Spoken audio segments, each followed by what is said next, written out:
आज के इस वीडियो में हम लोग देखेंगे घन घनाभ पर आधारित सब्जेक्टिव क्वेश्चन जो बिहार बोर्ड के द्वारा पूछा गया है।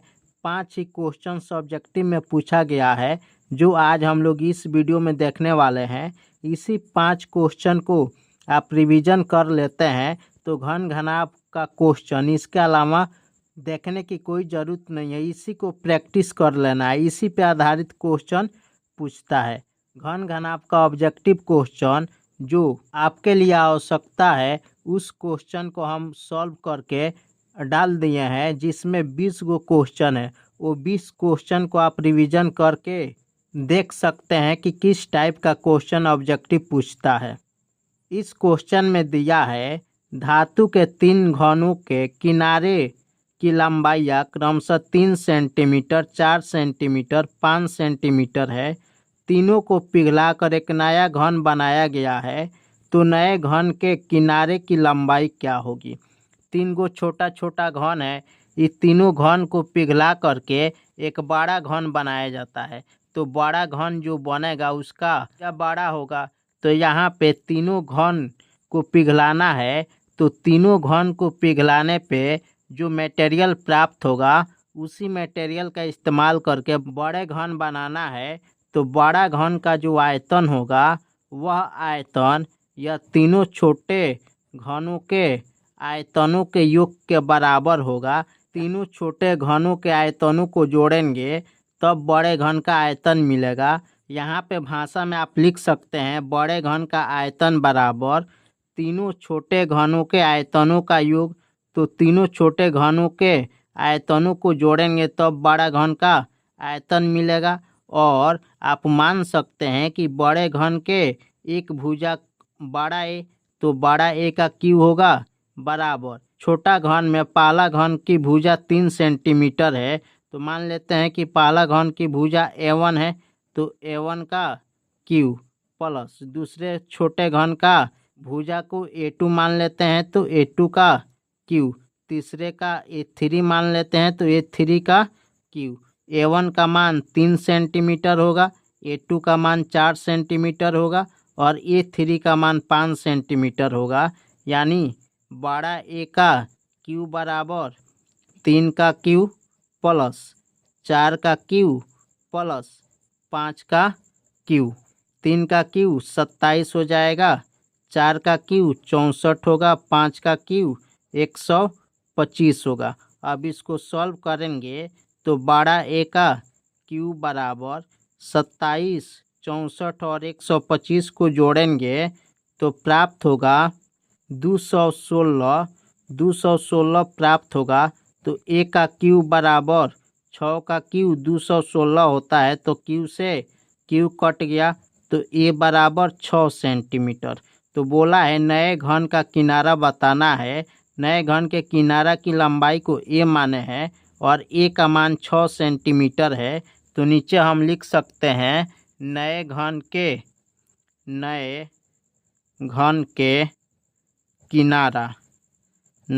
के किनारा बराबर 6 सेंटीमीटर। यही इसका आंसर होगा। इस क्वेश्चन में दिया है 2 घनों जिनमें से प्रत्येक का आयतन 64 सेंटीमीटर क्यूब है के संलग्न फलकों को जोड़कर एक बड़ा घनाभ बनाया जाता है। तो घनाभ का पृष्ठीय क्षेत्रफल ज्ञात करें। जब भी 2 घन जोड़ेगा या 3 घन जोड़ेगा, तो जब 2 घन को या 3 घन को जोड़ते हैं तो हमको घनाभ प्राप्त होता है। जब 2 घन को जोड़ के या 3 घन के जोड़ के घनाभ बनाएंगे तो घन में केवल भुजा होता है और घनाभ में लंबाई, चौड़ाई, ऊंचाई होता है। तो जब 2 घन को जोड़ेंगे तो दोनों घन के भुजा को जोड़ेंगे तो घनाभ का लंबाई प्राप्त होगा। अगर 3 घन को जोड़ेंगे, तीनों घन के भुजा को जोड़ेंगे तो घनाभ की लंबाई प्राप्त होगा। यानी जितना घन को जोड़ना है उसके उतना भुजा को जोड़ेंगे तो घनाभ के लंबाई प्राप्त होगा। जब घन को जोड़ते हैं तो केवल लंबाई में बढ़ोतरी होता है, चौड़ाई और ऊंचाई वहीं प्राप्त होता है जो घन का एक भुजा होता है। तो यहाँ पे 2 घन को जोड़ना है और प्रत्येक का आयतन 64 सेंटीमीटर क्यूब है। तो सबसे पहले दोनों घन को जोड़ा जाता है। तो हमको घन की एक भुजा की आवश्यकता है। जब घन की एक भुजा प्राप्त हो जाएगा तब जा कर के हम आसानी से दोनों घन को जोड़ के घनाभ की लंबाई, चौड़ाई और ऊंचाई आसानी से प्राप्त कर सकते हैं। लिखेंगे दिया है, इसलिए हम सभी भाषा को लिखेंगे क्योंकि हमको 2 नंबर में ऐसे क्वेश्चन पूछता है। दिया है प्रत्येक घन का आयतन, प्रत्येक घन का आयतन, घन का आयतन, प्रत्येक घन का आयतन दिया हुआ है 64 सेंटीमीटर क्यूब। तो घन का आयतन होता है भुजा क्यूब, यानी घन का आयतन ए का क्यूब बराबर 64 सेंटीमीटर क्यूब हो जाएगा। तो एक क्यूब बराबर 64, 4 का क्यूब होता है तो 4 का क्यूब करेंगे, क्यूब से क्यूब कट गया तो ए का मान प्राप्त हो गया 4 सेंटीमीटर, यानी घन की एक भुजा 4 सेंटीमीटर प्राप्त हो गया। तो 2 गो घन को जोड़ना है। लिखेंगे 2 घनों को जोड़कर, 2 घनों को जोड़कर घनाभ बनाने पर इस क्वेश्चन में 2 घन को जोड़ना है। घनाभ की लंबाई यानी एल का मान हो जाएगा 4 + 4, क्योंकि जब 2 घन को जोड़ेंगे तो 2 बार हम उसके भुजा को जोड़ेंगे। 3 घन को अगर हम जोड़े रहते तो उसके भुजा को 3 बार लिख करके जोड़े रहते। यहाँ पे 2 गो घन को जोड़ना है, इसलिए घन की भुजा को 2 बार हम जोड़ेंगे तो 4 × 4 = 8 सेंटीमीटर। तो यहाँ पे घनाभ की लंबाई 8 सेंटीमीटर प्राप्त हुआ। तो घनाभ की चौड़ाई प्राप्त हो जाएगा 4 सेंटीमीटर और घनाभ की ऊंचाई प्राप्त होगा 4 सेंटीमीटर। क्योंकि आप 2 घन जोड़िए या 3 घन जोड़िए या 4 घन को जोड़िए, केवल घनाभ के लंबाई में ही परिवर्तन होता है। घनाभ का पृष्ठीय क्षेत्रफल बताना है तो अब आसानी से घनाभ का पृष्ठीय क्षेत्रफल प्राप्त हो जाएगा, क्योंकि लंबाई, चौड़ाई और ऊंचाई प्राप्त हो गया है। तो घनाभ का पृष्ठीय क्षेत्रफल, घनाभ का पृष्ठीय क्षेत्रफल, घनाभ का पृष्ठीय क्षेत्रफल हो जाता है 2 × लंबाई गुने चौड़ाई जोड़ चौड़ाई गुने ऊंचाई जोड़ ऊंचाई गुने लंबाई। अब मान रख करके इसको सॉल्व कर देंगे। 2 × लंबाई का मान 8 है, चौड़ाई का मान 4 है, प्लस चौड़ाई का मान 4, ऊंचाई का मान 4, प्लस ऊंचाई का मान 4 और लंबाई का मान 8 है। अब इसको गुना करेंगे, यानी 2 × 8 चौका 32 प्लस 4 चौका 16 प्लस 8 चौका 32। अब यहाँ पे जोड़ेंगे तो 32 32 64 हो गया। 64 में 16 जोड़ेंगे तो 80 होगा। 80 में 2 से गुना करेंगे तो 160 प्राप्त हुआ, यानी 160 सेंटीमीटर जो नया घनाभ प्राप्त होगा उसका पृष्ठीय क्षेत्रफल होगा। क्वेश्चन नंबर 3 में दिया है किसी ठोस घनाभ जिसकी विमाएँ 9 सेंटीमीटर गुने 11 सेंटीमीटर गुने 12 सेंटीमीटर है को पिघलाकर 3 सेंटीमीटर व्यास वाले कितने गोले बनाए जा सकते हैं। तो आपको मालूम होना चाहिए, जब भी एक वस्तु को पिघला करके दूसरा वस्तु बनाना पड़ता है तो आयतन बराबर आयतन करते हैं, लेकिन यहाँ पे एक वस्तु को पिघला करके दूसरा वस्तु छोटा छोटा बनाना है। तो जब छोटा छोटा हमको गोला बनाना है तो वहीं पूछा है कि कितना गोला की संख्या होगा जो हम इस घनाभ को पिघला करके बना सकते हैं। जब भी संख्या पूछता है तो लिखेंगे घनाभ की विमाएँ, घनाभ की विमाएँ, घनाभ की विमाएँ दिया है 9 सेंटीमीटर गुने 11 सेंटीमीटर गुने 12 सेंटीमीटर। यह घनाभ की विमा हो गया। घनाभ को पिघला करके गोला बनाना है तो गोला का व्यास दिया है 3 सेंटीमीटर, यानी यहाँ पे लिखेंगे गोला का व्यास डी बराबर यहाँ पे प्राप्त है 3 सेंटीमीटर।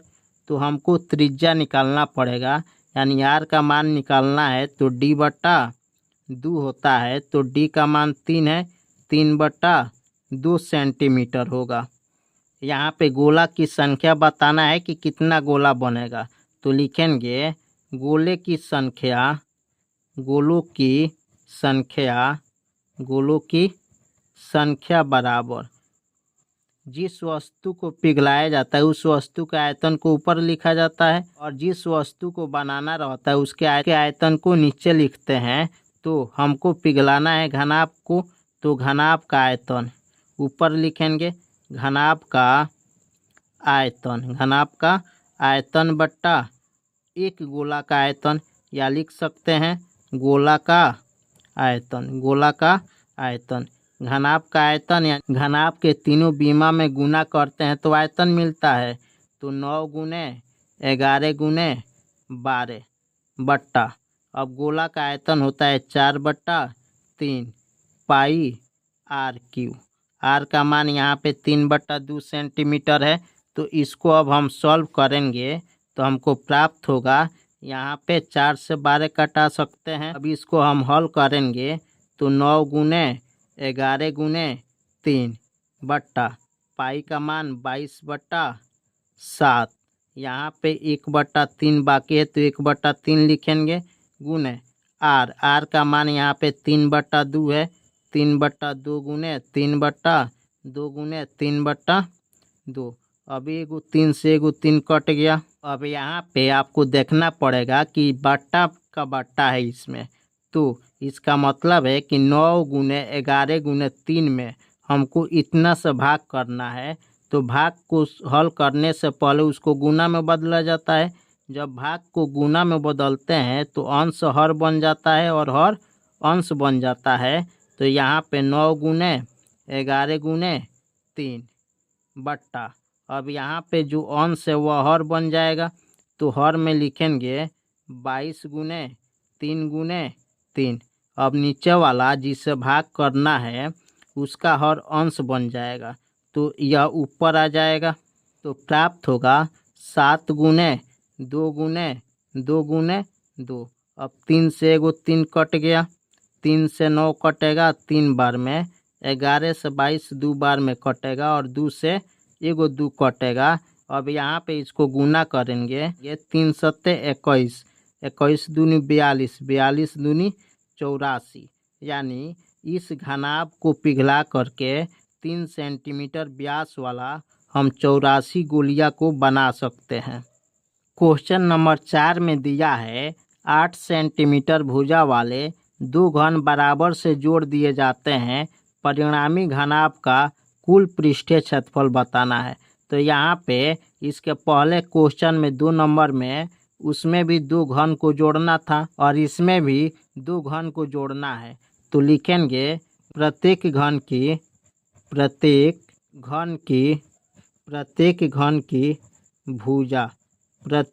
की भुजा यहाँ पे 8 सेंटीमीटर दिया है। अब यहाँ पे 2 घन है, दोनों घन को जोड़ना है और घनाभ बनाना है। तो घनाभ की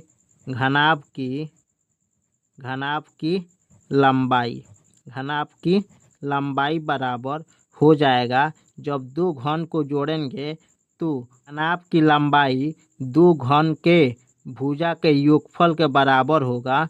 तो एगो घन की भुजा 8 सेंटीमीटर है, तो 2 घन की भुजा 8 8 16 हो जाएगा, यानी लंबाई इसका घनाभ का 16 सेंटीमीटर होगा। और चौड़ाई हो जाता है घन की एक भुजा के बराबर होता है, और ऊंचाई भी घन की एक भुजा के बराबर होता है। यानी जो घनाभ बनाना है, इस घनाभ की लंबाई 16 सेंटीमीटर प्राप्त हुआ, चौड़ाई 8 सेंटीमीटर और ऊंचाई भी 8 सेंटीमीटर प्राप्त हुआ। तो घनाभ का कुल पृष्ठीय क्षेत्रफल बताना है। तो घनाभ का कुल पृष्ठीय क्षेत्रफल हम निकालेंगे। घनाभ का कुल पृष्ठीय क्षेत्रफल हो जाएगा आपको 2 इंटू लंबाई गुने चौड़ाई जोड़ चौड़ाई गुने ऊंचाई जोड़ ऊंचाई गुने लंबाई। अब यहाँ पे इसको हल करेंगे। 2 इंटू लंबाई के जगह पे 16 गुने चौड़ाई के जगह पे 8 प्लस चौड़ाई 8 है और ऊंचाई भी 8 है प्लस ऊंचाई 8 गुने लंबाई 16 है 8 गुने 16। अब क्वेश्चन नंबर 5 में दिया है एक घनाभ की लंबाई चौड़ाई ऊंचाई क्रमशः 26 मीटर 14 मीटर तथा 6.5 मीटर हो तो घनाभ का पार्श्व पृष्ठीय क्षेत्रफल जो चारों दीवारों का क्षेत्रफल होता है वही क्षेत्रफल घनाभ के पार्श्व पृष्ठीय क्षेत्रफल होता है। यानी लिखेंगे घनाभ का पार्श्व पृष्ठीय क्षेत्रफल घनाभ का पार्श्व पृष्ठीय क्षेत्रफल होता है 2 गुने ऊंचाई इंटू लंबाई जोड़ चौड़ाई। अब 2 गुने ऊंचाई यहाँ पे दिया हुआ है 6.5 तो 6.5 इंटू लंबाई दिया है 26 मीटर प्लस चौड़ाई दिया है 14 मीटर। अब इसको हल करेंगे तो 13.0 होगा इंटू 26 और 14 जोड़ेंगे तो 40 होगा। अब 13 चौका 52 यानी 520 मीटर स्क्वायर इसका आंसर होगा।